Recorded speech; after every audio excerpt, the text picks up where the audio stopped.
What's up, everyone? Welcome back to Mood Slice. Today's story is a massive confession involving extreme family favoritism, fake love, and a revenge plot so calculated that it destroyed an entire family's financial future in a single afternoon. If you love deep dive, long-form story breakdowns, grab your snacks, hit that subscribe button, and let's get right into it. I'm a 28-year-old female. 2 weeks ago, I single-handedly ruined my 26-year-old stepsister Chloe's $100,000 dream wedding. I didn't just ruin the ceremony, I caused her fiancé to call off the engagement, left my stepfather facing bankruptcy, and completely cut off my biological father. My family is currently calling me an evil, heartless monster. My phone has been ringing non-stop with death threats, hysterical voice messages, and abusive text from aunts, uncles, and cousins I haven't spoken to in years. But before you judge me, you need to understand the absolute nightmare they put me through for the last 15 years. To understand why I did what I did, we have to go back to when I was 13 years old. That was the year my biological mother passed away from cancer. Before she died, she left me a small trust fund and a collection of vintage heirloom jewelry passed down through 4 generations of her family. The explicit condition in her will was that the jewelry and trust were to remain solely in my name until I turned 25. 1 year after my mother passed, my father remarried a woman named Karen. Karen brought her daughter Chloe into our lives.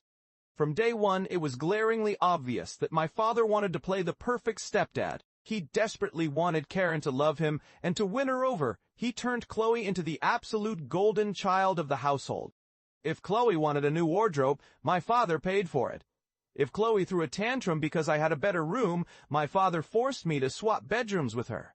When we turned 16, my father bought Chloe a brand new convertible. On my 16th birthday, my father handed me a card with a $20 gas gift card and told me I should be grateful to have a roof over my head. Whenever I brought up the unfairness, my father would give me the exact same speech. Family shares everything, Sarah. Chloe didn't grow up with a stable father figure. You need to be the bigger person. Being the bigger person meant I spent my entire teenage life being sidelined in my own home. I worked 2 jobs throughout college, paid my own tuition, and lived as frugally as possible. Meanwhile, Chloe dropped out of 2 different colleges, lived rent-free in my father's house, and had her lifestyle completely subsidized by him. Fast forward to last year, Chloe got engaged to a guy named Julian. Julian comes from a very wealthy, traditional, old-money family. His parents own several commercial real estate firms and hold massive influence in our city's high society. The moment the engagement was announced, Karen and Chloe went into complete overdrive. Chloe didn't just want a wedding, she wanted a grand, celebrity-style extravaganza. She booked a luxury botanical estate, hired a celebrity florist, ordered a custom designer gown from Europe, and booked a 5-star catering service. The total bill came out to an eye-watering $100,000. There was only one problem. Julian's family, despite being extremely wealthy, had strict rules about vanity. Julian's father, Mr. J. Vance, explicitly told my father and Karen that while he was gifting the couple a $750,000 house as a wedding present, he refused to pay for an extravagant, wasteful one-day party. He believed a bride's family should pay for their own wedding, or keep it within their actual means. My father and Karen had nowhere near $100,000. My father's small business had been struggling for years, and Karen had never worked a day in her life. But instead of cutting back on the venue or scaling down the guest list, my father made promises he couldn't keep just to save face in front of Julian's wealthy family. 6 months before the wedding, my father invited me over for dinner. It was the first time in almost 2 years he had invited me to his house without Chloe present. During dinner, my father acted unusually sweet. He asked about my career as a software architect, complimented my independence, and talked about how proud my late mother would have been. I felt a small glint of hope, thinking that, maybe just maybe, my dad was finally reaching out to repair our broken relationship. Then the trap sprung. After dinner, Karen and my father sat me down in the living room. My father pulled out a folder containing the wedding invoices for Chloe's big day. He looked me straight in the eye and said, "Sarah, you know how much this wedding means to our family's reputation. You turned 25 last month, which means your mother's inheritance trust and jewelry collection are officially unlocked." I froze. My blood ran cold. My father continued, completely unbothered. "We need $100,000 to clear Chloe's wedding balances. The heirloom jewelry collection your mother left you is appraised at around $80,000. If you liquidate the jewelry and pull $20,000 from your trust, we can pay off the vendors completely. As a family, we need you to step up and give your sister her dream day." I couldn't believe what I was hearing. I looked at Karen, who was sitting there with a fake expectant smile, and then at my father. I asked him, "You want me to sell my dead mother's heirloom jewelry, the only physical memories I have left of her, to pay for a one-day party for a stepsister who treated me like garbage my entire life?" My father's sweet demeanor vanished instantly. He slammed his hand on the table and yelled, "Stop being so selfish. Your mother would have wanted you to support your family. Chloe's future in-laws are high society people. If we default on these vendor payments, our family will be disgraced. You have the money, and you're hoarding it out of pure spite." I stood up, looked my father in the eye, and said, "Not a single penny of my mother's legacy is going toward that spoiled girl's wedding. Never ask me for this again."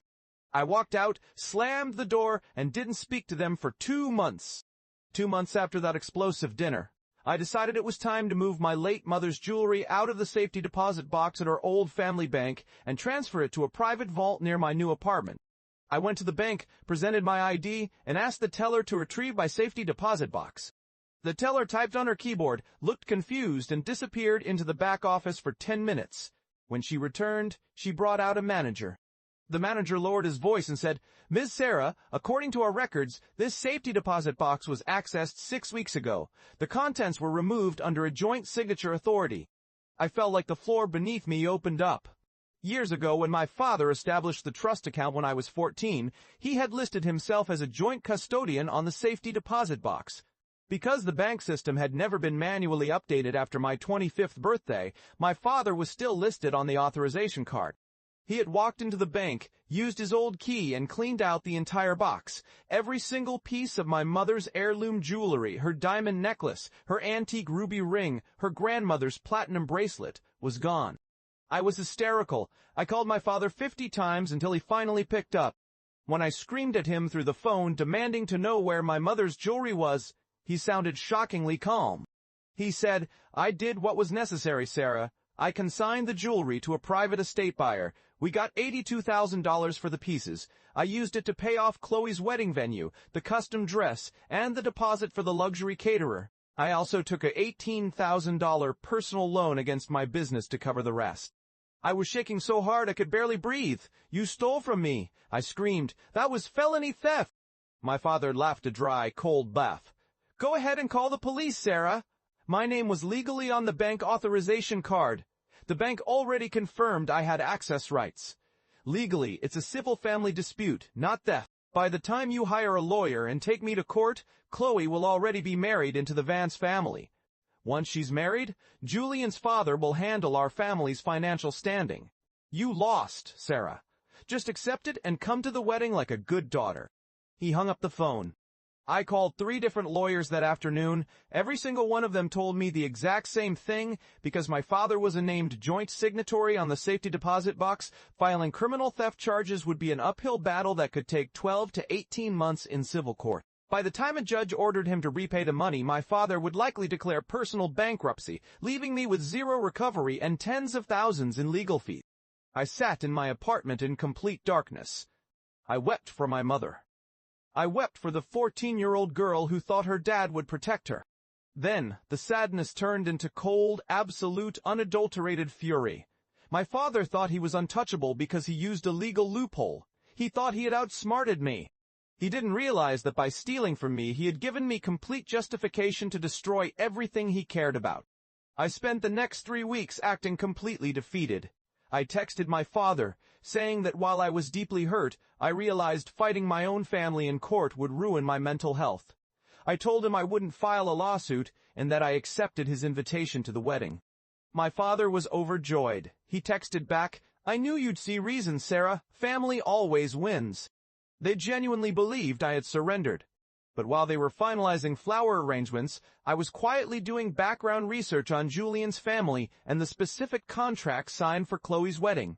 Through a contact in high-end event planning, I managed to get my hands on the receipts and vendor payment confirmation. Sure enough, every single invoice was stamped paid via direct wire transfers originating from my father's newly opened personal account, the exact account where he deposited the $82,000 from selling my mother's jewelry.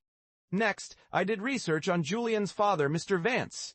Mr. Vance was a self-made billionaire who built his real estate empire on a strict code of ethics. He was deeply religious, hyper-conservative regarding financial integrity, and was famous in the business world for cutting ties with anyone who engaged in fraudulent or dishonorable behavior.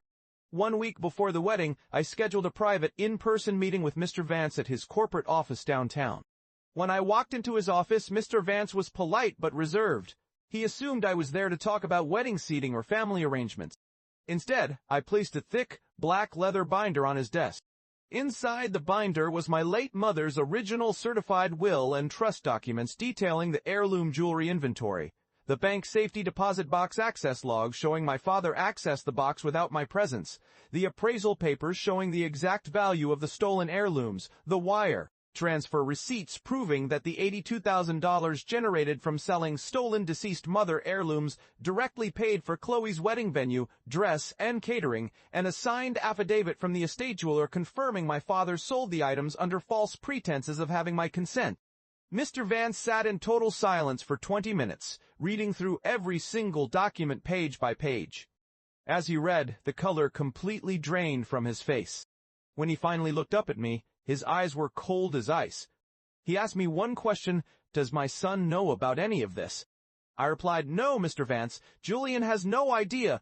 Chloe and my father told Julian that my father paid for the wedding using his own personal business profits." Mr. Vance closed the binder, looked at me and said, "Thank you for bringing this to my attention, Sarah. Dishonesty is a disease. I will not allow my family's name to be linked to stolen blood money." We made a quiet arrangement. I agreed not to cause a public scene at the venue on one condition: Mr. Vance would handle the revelation in his own way on the wedding day. The day of the wedding arrived. It was held at an ultra-exclusive, outdoor botanical garden. The setup was breathtaking: hundreds of guests, high society figures, elaborate floral arches, and a live string quartet. My father was walking around in a tailored tuxedo, puffing out his chest, chatting with high-profile guests, pretending to be a wealthy patriarch. Karen was wearing a gown that cost more than my monthly rent, wiping fake tears from her eyes. Chloe looked radiant in her European designer dress paid for by selling my mother's memory. I sat quietly in the fourth row wearing a plain black dress. The ceremony began. The music swelled, and Chloe walked down the aisle on my father's arm. She reached the altar, looking at Julian like she had won the grand prize of life. The officiant began the opening remarks, talking about love, honor, trust, and the joining of two honorable families. Just as the officiant asked if anyone knows why these two should not be joined in holy matrimony, a moment that is usually just a formality, Mr. Vance stood up from his front row seat. He didn't yell. He didn't make a scene. He simply raised his hand and spoke into the microphone attached to the altar sound system. "Officiant, please pause," Mr. Vance said, his voice echoing clearly across the entire venue. The entire crowd gasped. Chloe froze. My father turned bright red, stepping forward. "Mr. Vance, what is the meaning of this?" my father stammered. Mr. Vance walked up the steps of the altar, pulled a microphone off its stand, and addressed the entire audience of 200 high society guests. "This marriage cannot proceed," Mr. Vance stated plainly. "My family values integrity above all things. Over the last 48 hours, an investigation confirmed that this entire $100,000 ceremony was funded through the illegal liquidation of stolen inheritance heirlooms belonging to the bride's stepmother's deceased legacy." A wave of shock rippled through the audience. Whispers broke out instantly. Mr. Vance turned directly to Chloe and my father. "You lied to my son. You built an illusion of wealth and honor on theft and deceit. Effective immediately, my family is revoking the gift of the $750,000 home. My son Julian will be leaving with me today." Julian looked at Chloe in absolute horror. He looked at my father, whose jaw was hanging open in complete shock. Julian pulled off his boutonniere, threw it on the ground, and walked off the altar alongside his father. Chloe collapsed onto the floral carpet in hysterical, screaming tears, her makeup running, ruining her custom gown. Karen started screaming at the top of her lungs, lunging toward Mr. Vance's security detail. My father turned around, searching the crowd wildly until his eyes locked onto me sitting in the fourth row. I didn't smile. I didn't cheer. I simply stood up, smoothed down my black dress, looked my father dead in the eye, and whispered 2 words, "Family shares." I walked out of the venue into the afternoon sun, got into my car, and drove away as the entire event descended into absolute chaos. It has been 2 weeks since that day, and the fallout has been monumental. Julian formally ended the engagement and blocked Chloe on everything. His family used their corporate connections to ensure my father's small business was blacklisted from major city contracts. My father is facing complete financial ruin. Because the wedding was canceled mid-ceremony, the vendors refused to refund a single penny of the $100,000. Additionally, my father owes $18,000 on a high-interest personal loan he can no longer pay. With Mr. Vance's legal team backing me, I filed a formal civil lawsuit against my father for breach of fiduciary trust and conversion of assets. Facing severe court sanctions, my father was forced to sign a legally binding confession judgment agreeing to pay me back $82,000 plus interest over the next 5 years. Karen filed for divorce from my father 3 days ago after realizing he had no money left and that his reputation in the city was completely destroyed. My father called me from an unknown number last night, sobbing, begging me to drop the civil judgment, telling me he is living in a small rented room and has lost everything. He called me cruel, spiteful, and an evil daughter for destroying his life over some old jewelry. So, Reddit and viewers of Mood Slice, am I the asshole for exposing my father and stepsister at the altar, or did they get the exact karma they deserved? Let me know your thoughts in the comments down below. Don't forget to drop a like, subscribe to Mood Slice, and I'll see you guys in the next story.